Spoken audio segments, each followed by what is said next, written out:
அஸ்வினி, பரணி, கார்த்திகை உள்ளிட்ட 27 நட்சத்திரங்களை 10 பிரிவுகளாக பிரித்து வைத்துள்ளார்கள். அந்த ஒவ்வொரு பிரிவிலும் உள்ள நட்சத்திரங்கள் வரும் நாட்களில் என்னென்ன காரியங்களை செய்யலாம், எந்த சுபகாரியங்களை தொடங்கலாம், என்ன வேலைகளை செய்யலாம் என்று பிரித்து கொடுத்துள்ளார்கள். ஊர்த்துவ முகம் என்று சொல்லக்கூடிய மேல்நோக்கு நாளில், அதாவது ரோகிணி, திருவாதிரை, பூசம், உத்திரம், உத்திராடம், திருவோணம், அவிட்டம், சதயம், உத்திரட்டாதி உள்ளிட்ட 9 நட்சத்திரங்கள் வரும் நாட்களில் மேல்நோக்கி வளர்கின்ற பயிர்களுக்காக விதைக்கவும், மரங்களை நடுவதற்கும், மேல்நோக்கி கட்டப்படும் கட்டிடங்கள், உயரமான மதில் சுவர் கட்டுதல், கொட்டகை, பந்தல் அமைத்தல் ஆகியவற்றிற்கு உகந்ததாக சொல்லப்பட்டுள்ளது.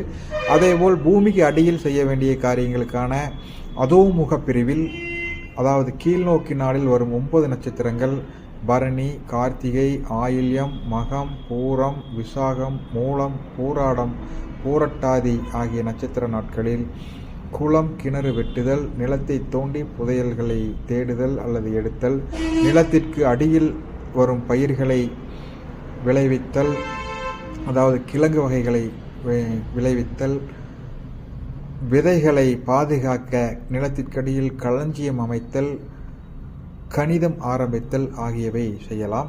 அடுத்ததாக திரியன்முக நட்சத்திரங்களான, அதாவது சமநோக்கு நாளுடைய நட்சத்திரங்களான அசுபதி, மிருகசீரிசம், புனர்வூசம், ஹஸ்தம், சித்திரை, சுவாதி, விசாகம், அனுசம், கேட்டை, ரேவதி ஆகிய நட்சத்திர நாட்களில் ஆடு மாடு வாங்குதல் அல்லது விற்றல், மேய்த்தல், உழவோட்டுதல், கால்வாய் அமைத்தல், வாசக்கால் நடுதல், தூண்கள் நடுதல் போன்றவை ஆரம்பிக்க உகந்ததாக சொல்லப்பட்டுள்ளது.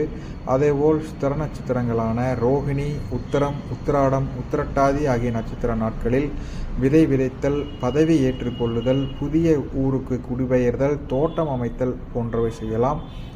சர நட்சத்திரங்களான புனர்வூசம், சுவாதி, திருவோணம், அவிட்டம், சதயம் ஆகிய 5 நட்சத்திரங்கள் வரும் நாட்கள்